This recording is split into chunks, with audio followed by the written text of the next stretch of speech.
True friends are never apart. Maybe in distance, but never in heart. السلام علیکم دوستوں، میں حذیفہ اشرف آسمی اور آپ دیکھ رہے ہیں ضیفیات. آج کی اس ویڈیو میں آپ کو خوش آمدید کہتا ہوں اور یہ بتاتا چلوں کہ ہم بچے جو اپنے والدین کے قریب بیٹھ کے ان کے بچپن کے یا ان کے کالج لائف کے یونیورسٹی لائف سے کچھ قصے، کچھ پرانی باتیں اور ان پرانی اور نئی باتوں کا مکسر خود میں سموتے ہیں تو کیسا لگتا ہے، بہت کچھ سیکھتے ہیں. اور جب ان کے فرینڈس کی بات آتی ہے تو وہ بہت کچھ شیئر کرتے ہیں، تو ان سے بھی دیکھنے کو سیکھنے کو بڑا کچھ ملتا ہے اور بڑا اچھا لگتا ہے. اسی طرح آج بھی والد صاحب کے ایک دوست محمد رضوان صاحب اپنے بیٹوں کے ساتھ تشریف لائے، تو اس کی رودات جو ہے وہ آپ کے سامنے پیش کی جا رہی ہے. اعوذ باللہ من الشیطان الرجیم، بسم اللہ الرحمن الرحیم. چاہا تھا اس کو روح کی گہرائیوں کے ساتھ، زندہ ہوں اپنی ذات کی تنہائیوں کے ساتھ. روکا نہیں تھا اس کو بچھڑنے کے وقت میں نے، اپنی وفا پہ ناز تھا سچائیوں کے ساتھ. ناظرین کرام، اشرف آسمی ایڈوکیٹ آپ کی خدمت میں حاضر. آج ہم جو گفتگو کریں گے، میرے سامنے ایسی شخصیات ہیں جن کے ساتھ میرا تعلق قلبی تعلق ہے، روح کا تعلق ہے. میں نے اپنی زندگی کے قیمتی ترین جو ایام تھے وہ ان کے ساتھ گزارے اور ان کے ساتھ وقت گزرا. میرے ساتھ موجود ہیں جناب پروفیسر ڈاکٹر رضوان علی ظفر صاحب. آپ کیمسٹری کے پروفیسر ہیں، میرے بچپن کے دوست ہیں. اور ہمارے ساتھ موجود ہیں جناب ڈاکٹر محمد عمران، ڈینٹل سرجن ہیں. ڈاکٹر رضوان صاحب جو ہیں، ان کے بڑے بھائی ڈاکٹر عرفان اور چھوٹے بھائی ان کے ڈاکٹر کامران، ان کے ساتھ میرا محبت کا برسوں سے تعلق ہے. جب میں اسکول میں پڑھتا تھا تو 7th کلاس میں میرا اور عرفان جو ان کے بڑے بھائی ہیں، ان سے صرف 2 سال بڑے ہیں، 2-2.5 سال بڑے ہیں، تو میرے وہ 7th میں میرے کلاس فیلو تھے. 7th 8th میں کلاس فیلو، پھر 9th میں ان کا سیکشن چینج ہو گیا، لیکن ہمارا رابطہ کبھی نہیں ٹوٹا. بڑی محبتوں کا تعلق ہے. رضوان صاحب جو ہیں ماشاءاللہ کیمسٹری پڑھا رہے ہیں اور بڑا محبت کا تعلق. تو آج ان کی تشریف آوری ہوئی تو ہم نے سوچا کہ پرانی یادوں کو تازہ کیا جائے. ڈاکٹر عمران ان کے بیٹے ہیں. بہت سی باتیں ہیں کرنے والی ڈاکٹر صاحب، بہت سی باتیں ہیں. مجھے بڑی خوشی ہوئی کہ تقریباً ہم میرا خیال ہے 15-16 سال کے بعد ملاقات ہوئی، تو بڑا اچھا لگا. اور میرے لیے وہ بڑا ہی خوشگوار لمحہ تھا کہ آپ کی تشریف آوری ہوئی. تو کچھ پرانی یادیں تازہ کرتے ہیں. بالکل. پھر ہم عمران کو بھی اس میں شامل کریں گے. تو اس حوالے سے اب جس کے جی میں آئے وہی پائے روشنی، ہم نے تو دل جلا کے سرعام رکھ دیا. تو کچھ فرمائیں جناب. ہمارا بچپن کیونکہ کٹھا گزرا ہے، بچپن بھی کہہ لیں، لڑکپن بھی کہہ لیں، جوانی تو پتہ نہیں شاید آئی ہی نہیں. میں تو اپنے آپ کو یہی سمجھتا ہوں کہ میں ڈائریکٹ لڑکپن سے بڑھاپے میں چلا گیا. لیکن اللہ پاک امید کا نام ہے. اللہ پاک کہتا ہے کہ کبھی ناامید نہیں ہونا. اور یہی میرا سوچ ہے، یہی میری ہے کہ زندگی میں ہر وقت ہم نے جو ہے وہ کوشش کرنی ہے، ہمت سے کام لینا ہے، کبھی ہم نے ڈسہارٹ نہیں ہونا. اور یہی وجہ ہے کہ یہی باتیں میں اپنے دوستوں سے بھی کرتا ہوں، اپنے اسٹوڈنٹ سے بھی کرتا ہوں، اپنے بچوں سے بھی کرتا ہوں کہ جناب ہر لمحہ ہر وقت سٹرگل کرنی ہے. جی ڈاکٹر صاحب. الحمدللہ آپ سے کتنے عرصے کے بعد ملاقات ہوئی، اور یہ ملاقات سے بالکل ایسے لگ رہا ہے کہ ہم بالکل دوبارہ بچے بن گئے ہیں، وہی میٹرک والے، اور وہی مطلب فریشنس کا وہ لیول شاید میں بیان ہی نہیں کر سکتا. تھینک یو جی، تھینک یو. اور آپ کے پاس جو بچپن گزرا وہ آپ کے لائبریری میں زیادہ گزرا، اور آج بھی جو پڑھنے کی اور پڑھانے کی جو عادت ہے وہ آپ کی دی ہوئی ہے. اللہ ہمیں بچپن سے عمران سیریز پہ لگایا، پھر انسپیکٹر جمشید سیریز، پھر تاریخی ناول، پھر اسلامک ناول. مطلب وہ جو ایک ٹیسٹ ڈیولپ کرنا ہے نا، وہ اچھے دوست علم ڈیولپ کرتے ہیں. تو اچھے لوگوں میں پھر آپ تو ہمارے سرخیل ہوئے ہیں، اس جگہ سے جو لوگ نکلے ہیں وہ الحمدللہ اچھی جگہوں پہ موجود ہیں. تو میں تو یہ سمجھتا ہوں کہ ہماری زندگی پہ پڑھائی کا اثر اور پڑھانے کا اثر آپ کی وجہ سے، جتنی محنت آپ نے اور جتنا مسجد کے حوالے سے ہمیں دین کی طرف لانے میں مسجد کا راستہ بھی انہوں نے دکھایا. مطلب اگر ہم کہیں نا کہ دوست تو آوارہ کرتے ہیں لوگوں کو، لیکن ہمارے دوست جو ہیں انہوں نے ہمیں اللہ کے راستے میں لگایا. اور جس طرح ہم ATI کے پلیٹ فارم سے، زندگی کی پہلی تقریر میں نے ATI کے پلیٹ فارم سے کی تھی، اور وہ بھی انہوں نے مجھے کہا تھا کہ کرنی ہے. تو یہ چیزیں تو ہیں. ڈاکٹر صاحب، اب زندگی کے جس حصے میں ہم ہیں، کیا ہم اپنے بچوں کو، اپنی نوجوان نسل کو، جو ہماری اپنی اولادیں ہیں، کیا وہ اس طرح کا انوائرمنٹ اب کریٹ کر سکتے ہیں؟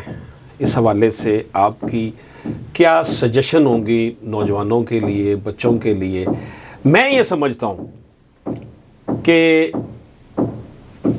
یہ ہماری اپروچ ہے کہ سوشل میڈیا نے بڑے حالات خراب کر دیے ہیں، موبائل فون نے بڑے، اگر ہم اب بھی کوشش کریں، چلے اتنا نہیں 100% نہیں تو 20% تک کی ایفرٹ تو ہم کر سکتے ہیں کہ ہماری اولادیں مل بیٹھیں، مادیت کے بغیر بھی کچھ سوچیں، کر سکتے ہیں اور آگے بڑھیں. آپ کی فیملی ماشاءاللہ اتنی روحانی اور اتنی دینی مزاج اور اتنی پڑھی لکھی فیملی، اس حوالے سے آپ بینگ اے استاد، آپ ماشاءاللہ آپ کا روزانہ اسٹوڈنٹس کے ساتھ انٹریکشن ہوتا ہے، تو میں تو یہ سمجھتا ہوں کہ ذرا نم ہو تو یہ مٹی بڑی زرخیز ہے ساقی. صرف ایک محبت والا ایلیمنٹ جو ہے، وہ کہتے ہیں نا if you see someone without smile give him one of yours. تو اگر ہم یہ سارا کچھ کرتے ہیں تو یہ کوئی ایسی بات نہیں کہ یہی جس سے بزرگ جو ہیں یا ماں باپ جو ہیں نوجوانوں سے، اپنے اولادوں سے شاکی رہتے ہیں، اس کی انٹینسٹی جو ہے، شدت ہے، اس میں کمی لائی جا سکتی ہے. اس حوالے سے آپ کو انپٹ دیں. اس حوالے سے نا اصل میں میں سمجھتا ہوں سب سے پہلے آپ کے گھر کا ماحول، اگر آپ نے گھر کا ماحول ویسا ہی کر لیا جیسے ہمارے پیرنٹس نے بنایا تھا، تو یہ سوشل میڈیا تو ہمارے لیے نعمت بن جائے گا. بالکل صحیح ہے. آپ گھر میں اگر بچوں کو فجر پہ اٹھا کے ان سے کہیں یار فجر پڑھو، بجائے اس کے کہ ساری رات وہ موبائل دیکھیں، اس کے بعد سوئے رہیں وہ 11 بجے تک. گھر میں نماز کا ماحول ہے آپ کا، اس کے بعد جو گھر میں بیٹھ کے ڈسکشنز ہوتی ہیں نا، وہ ہم بجائے فلموں کے ڈسکشن کے وائی ناٹ ہم ہسٹری ڈسکس کریں، ہم اسلام ڈسکس کریں، اسلام کے جو مختلف غزوات ہیں وہ ڈسکس کریں.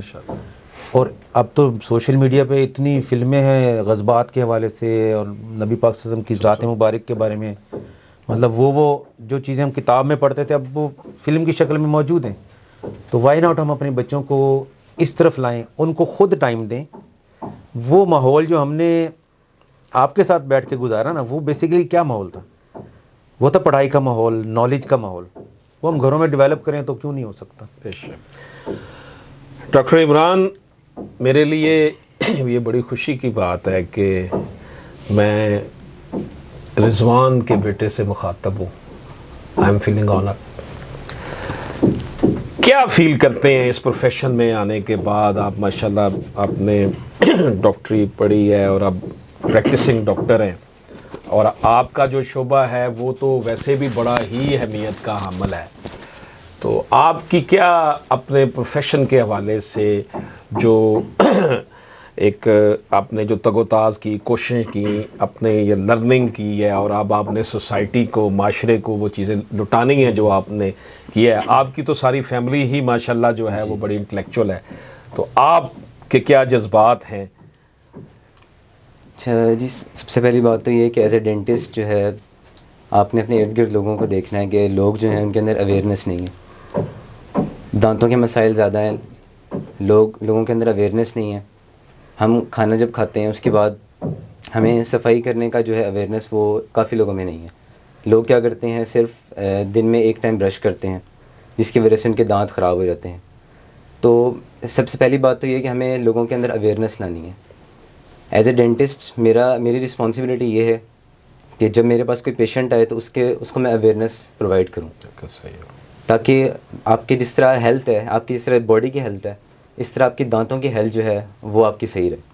ماشاءاللہ. عمران، آپ نے ماشاءاللہ سرگودا میں پروان چڑھے اور بڑے اچھے انوائرمنٹ میں رہے, کیونکہ آپ کے دادا, آپ کے تایا, آپ کے چچا بڑی ہی خوبصورت پرسنالٹیز ہیں, اور میرے لیے تو یہ پورا فیملی جو ہے بڑا مقدس مقام ہے ان کا, آپ کے ابا کے لیے بھی, آپ کے دادا کے لیے بھی, آپ کے تایا کے لیے بھی.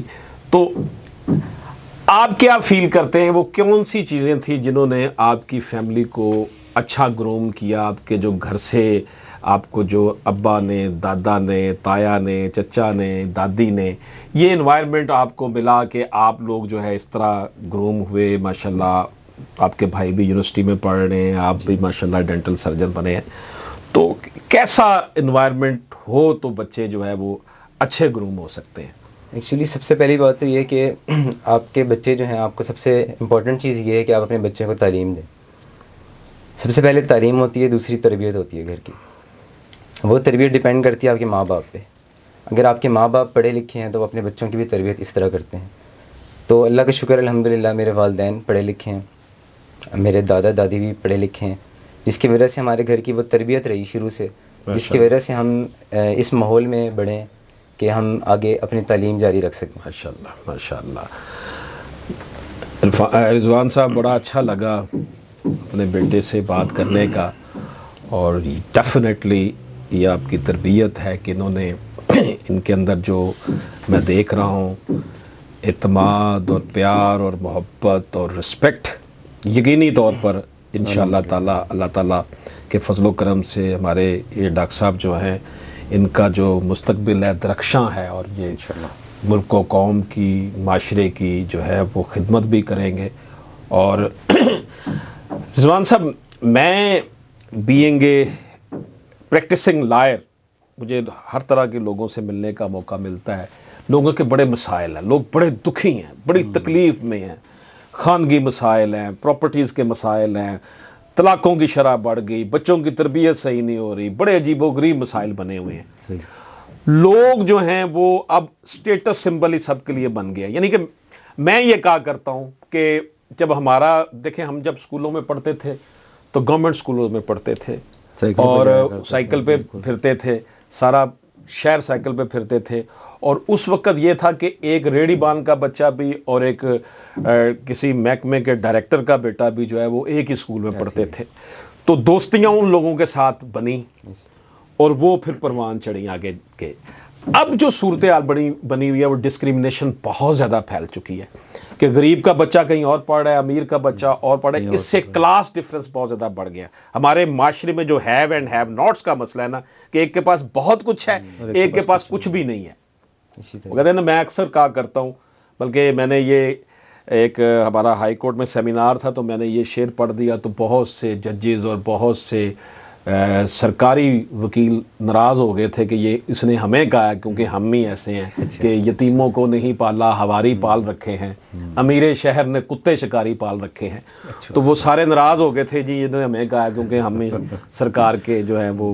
بہرحال اینی ہو, یہ جو صورتحال ہے کہ ہم نے اپنی سوسائٹی کو ایک اچھے انداز میں لے کر چلنا ہے, اس میں جو ڈفرنس پیدا ہو گیا, آپ بھی کیونکہ پروفیسر ہیں, یہ جو ہے نا جی, امیر کا اسکول اور غریب کا اسکول اور امیر کا کالج اور غریب کا کالج اور امیر اسٹیٹس سمبل بن گیا, جناب میں وہاں پڑھ رہا ہوں جی, میں فلاں جگہ پڑھ رہا ہوں جی. اور اس سے ہمارے جو یہ پاکستان کا مقصد یہی تھا کہ یہاں پر معاشی طور پر بھی اور سماجی طور پر بھی انصاف ہو, اور وہ چیزیں وقت گزرنے کے ساتھ ساتھ بڑی بری طرح کرش ہو گئی. اس حوالے سے آپ کی کیا تجاویز ہو سکتی ہیں جی؟ اصل میں سے کرش کرنے میں شاید ہم لوگوں کا اپنا کردار بھی ہے کہ ہم بچے کو اچھا اسکول تو دیتے ہیں, اچھی تربیت نہیں دیتے, پھر اس کو ہم برانڈ کے جوتے پہناتے ہیں, برانڈ کی شرٹیں پہناتے ہیں اور اس کو کانشیس کرتے ہیں, برانڈ کانشیس. بالکل صحیح کہا آپ نے. باہر جانے کے بعد بتاتا ہے کہ میں نے یہ کوٹ مارکس اینڈ اسپینسر کا پہنا ہے, یہ میں نے فلاں پہنی. تو ہم اپنے بچوں میں بیسیکلی خود انڈیوس کر رہے ہیں. لیکن اچھے اسکولوں میں ہم بھی پڑھے ہوئے ہیں, سرکاری کالجز میں ہم بھی پڑھے ہوئے ہیں, لیکن یہ ہے کہ اس وقت نہ اس دور میں یہ چیز تھی, نہ برانڈ تھا, نہ ہر چیز اکٹھے ہوتے تھے. وہی ریڈی والی بات ہے کہ اس کے ساتھ بیٹھ کے کھانا بھی کھاتے تھے, اس کی ریڈی پہ ہم دہی بلے بھی کھا کے آ جاتے تھے کلاس فیلو کی. وہ کلاس فیلو آج بھی ہمارے لیے اتنی ہی بالکل صحیح ہے. تو اگر آپ بچے کو کہیں گے بھائی بیٹا گاڑی پہ جا کالج اور سب کو دکھا کے آج میں ہونڈا سٹی لے کے آیا ہوں، تو اس کے ذہن میں تو آپ نے کریٹ کر دیا نا. بالکل صحیح ہے. تو وہ نئی نسل کو بیسیکلی نا ہمیں ڈائلیوٹ کرنا چاہیے. ہم نئی نسل کو کنسنٹریٹڈ کر رہے ہیں. اصل میں نا اب آج کل کے والدین کے پاس ٹائم بھی نہیں ہے، وہ فالو اپ ہی نہیں کرتے. ہاں وہ فالو اپ بھی نہیں کرتے. پھر مشین بنے ہوئے ہیں پیسہ کمانے کی، اور زندگی تو بہت تھوڑی ہے. آج نہیں تو کل 50 60 70 80 سال کتنا سال زندہ رہنا ہے، سب کچھ یہی رہ جانا ہے. لیکن اگر میری یہ سوچ ہے ہمیشہ سے، میں کیونکہ خود بھی پڑھنے پڑھانے والے سلسلے سے وابستہ ہوں، کہ میں یہ اپنے بچوں کو بھی اپنے اسٹوڈنٹس کو بھی یہی کہا کرتا ہوں کہ آپ بے شک 20 نمبر کم لے لیں، 30 نمبر کم بچے کے آ جائیں، اس نمبروں کا کوئی مسئلہ نہیں ہے. اصل چیز اس کی تربیت ہے. تربیت ہوگی، ایک اچھا کانفیڈنٹ شہری بنے گا. اور یہی وجہ ہے میرے بچے اپنے جو، ویسے تو میرے سارے میرے ہی بچے ہیں، آپ لوگ بھی بچے ہیں، عمر حذیفہ احمد عمران جو ہیں، ان کے اندر سب سے پہلی بات ہی یہی کہ یار پاکستان سے محبت کرنی ہے، اچھا بیہیو سب سے کرنا ہے. پھر میں نے ان بچوں کو نظریہ پاکستان ٹرسٹ میں سمر سکول لگتا ہے ہر سال، اچھا 1 ماہ کے لیے لگتا ہے، وہاں ان کو بھیجا. جو چھوٹے تھے وہ 13 سال تک کے بچوں کو لیتے تھے، 6-7 سال سے. عمر بھی 3-4 سال گیا، حذیفہ بھی 3-4 سال، ہر سال 1 ماہ لگاتے تھے نظریہ پاکستان ٹرسٹ کے تحت سمر سکول پہ. اتنی اچھی گرومنگ وہاں ہوئی، ہر کلاس کے لوگ وہاں آتے تھے. 1 ماہ انہوں نے جناب روزانہ کوئی نہ کوئی پرسنالٹی ان کو آ کے وہاں ملتی تھی. یعنی ڈاکٹر رفیق صاحب جیسے جو وائس چانسلر تھے پٹنہ یونیورسٹی کے، وہ ان کے استاد تھے، پرنسپل بنے ہوتے تھے. مجید نظامی صاحب نوائے وقت والے، وہ ان کو روز ایک پرسنالٹی کے نے آ کے ان کو لیکچر دینا، ان کو گروم کرنا، نعت بھی ہونی وہاں پر، میری نغمے بھی ہونے. یعنی کہ وہ 1 ماہ ان کا اس طرح گزرتا تھا جیسے کہ یہ ان کے اندر گولا برود بھرا جا رہا ہے، نظریہ پاکستان کے حوالے سے بھی اور دین کے حوالے سے بھی. اور رزلٹ یہ نکلا کہ حذیفہ جو ہے وہ ماشاءاللہ اتنا اس کا ٹیسٹ ڈیولپ ہوا کہ وہ 20 سال کی عمر میں اس نے کتاب لکھی، سوچ کا سفر، شاعری لکھنا پڑھنا. اور میں نے یہ دیکھا کہ میں نے ان کو، یعنی کہ اگر یہ بدتمیز ہوں گے تو ان کی نہ تو گھر میں عزت ہوگی نہ باہر. اور انہوں نے یہی کہنا کہ والدین نے تربیت اس لیے کی، اس لیے بدتمیز ہے، وہ کریڈٹ والدین کو ہی جانا ہے، تربیت پہ آ جاتی ہے بات. اس لیے میں تو اس رزلٹ پہ پہنچا ہوں کہ یہ جو نمبروں کے گریڈوں کی دوڑ میں پڑے ہوئے نا، اس سے تھوڑا سا ہٹ جائیں. ہم سمجھتے ہیں کہ بچے نے انجینئر ڈاکٹر بن کے مشین بننا ہے پیسے کمانے کی، تو اس کی بجائے بچہ جو ہے نا وہ اچھا انسان تو پہلے بنے نا، تو پھر سب سے زیادہ پروڈکٹیو وہ ہوگا، وہ اپنی فیلڈ میں اتنا ہی کامیاب ہوگا جتنا اچھا انسان ہوگا. اور مجھے یہی خوشی ہوتی ہے کہ مجھے آج بھی اسی طرح کے رضوان لگ رہے ہیں جس طرح 40 سال پہلے ان سے تعلق تھا، اور وہ اسی میں ہیں، اسی منہاج میں ہیں، اسی سوچ میں ہیں، اسی تربیت میں ہیں، اسی ماحول میں ہیں. آپ کے بڑے بھائی سے بھی ملاقات، آپ کے والد محترم سے ملاقات بھی ہوئی، تو میں نے ان سے بھی یہی کہ they are not status conscious کہ ہمارے پاس یہ نہیں ہے، اللہ تعالیٰ دینے والا ہے. یہ رفتیں، یہ عظمتیں جو ہے نا، یہ میرے رب نے عطا کرنی ہوتی ہیں. اور اس کے لیے اگر ہم یہ سوچتے رہیں گے یار اور جو کچھ عطا کیا اس پر شاکر رہیں، الحمدللہ کہیں، اور وہی ہمارے لیے بہت ہے. بجائے اس کے کہ وہ جناب یہ نہیں ملا مجھے یہ نہیں ملا، میں خواہشیں بڑھائیں گے تو وہ کم نہیں ہوتی، بڑھتی چلی جاتی ہیں، اور بندہ تکلیف. یہی توکل ہے نا اصل میں. اس میں پھر ایک اور چیز بھی آ جاتی ہے، آپ کمپیریزن نہ کریں کسی کے ساتھ اپنا. بالکل، آپ اپنے بڑے کو نہ دیکھیں، آپ اس سے نیچے کو دیکھیں گے جناب. ٹھیک ہے یار، اللہ کا شکر ہے، الحمدللہ. ٹھیک ہے، محنت کرو، آگے پڑھو. تمہارا نام اب حذیفہ جب نعت پڑھ رہا ہوتا ہے بڑے بڑے پروگراموں میں جا کے یا کمپیئرنگ کر رہا ہوتا تو میرا دل بڑا خوش ہو رہا تھا. میں یہ نہیں کہتا کہ یہ جناب نا یہ اتنے پیسے کما کے لائے. ابھی آپ حذیفہ کی تعریف کر رہے ہیں تو ہم نے نعت بھی سن لی ہے. ہاں جی، حذیفہ سے آپ کو نعت سنائیں گے انشاءاللہ تعالیٰ. حذیفہ سے ابھی آپ کو نعت سناتے ہیں جناب انشاءاللہ تعالیٰ، کیوں نہیں. تو مزید کچھ آپ فرمانا چاہیں؟ مزید یہ کہ میں تو یہی کہوں گا کہ میرے لیے زندگی میں آج کا دن بہت خوش قسمت اور بڑے عرصے کے بعد آیا، جو مطلب میں سارے کام چھوڑ کے صرف آپ سے ملنے آیا ہوں، اس لیے کہ میں اپنی یادیں بھی تازہ کروں اور اپنا مطلب نظریہ بھی تازہ کروں. ماشاءاللہ بڑا الحمدللہ بہت مزہ آیا. اور میں یہ بچے اب ماشاءاللہ لاہور آپ لوگ شفٹ ہو گئے ہوئے ہیں، اور انشاءاللہ ان سے بڑا ریگولر رابطہ رہے گا، اور ان کے ساتھ اسی طرح ہی ہوگا جس طرح عمر حذیفہ کے ساتھ رابطہ رکھتے ہیں، تاکہ یہ انشاءاللہ انہوں نے چلانا ہے آگے سارا. بالکل. تو دیکھیں اچھے لوگوں میں بیٹھنا اٹھنا اور ان سے ملنا آپ کو اچھے رنگ چڑھا دیتا ہے. بے شک جی. تو بات یہ ہے کہ آپ بھی ماشاءاللہ بزرگان دین کی فیملی سے ہیں اور وہ پارس سے جب لگے گا تو سونا تو بنے گا ہی نا. تو تھوڑا سا ہمیں بھی پتہ ہو جائے گا. ناظرین اکرام، رضوان صاحب سے ہماری دوستی جو ہے وہ تقریباً آپ کہہ لیں کہ 40 سال پرانی ہے.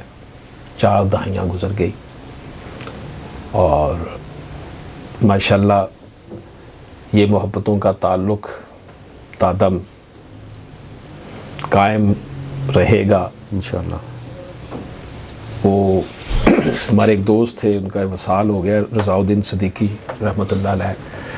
تو رضا الدین صدیقی صاحب کا ایک شعر میرے ذہن میں آ رہا ہے کہ لہو کی ایک بوند بھی نہ رائے گاں بہے گی اب، یہ جان وقف دوستار رہی ہے اور رہے گی اب. تو ان الفاظ کے ساتھ ہی میں آپ سے اجازت چاہتا ہوں. اللہ حافظ.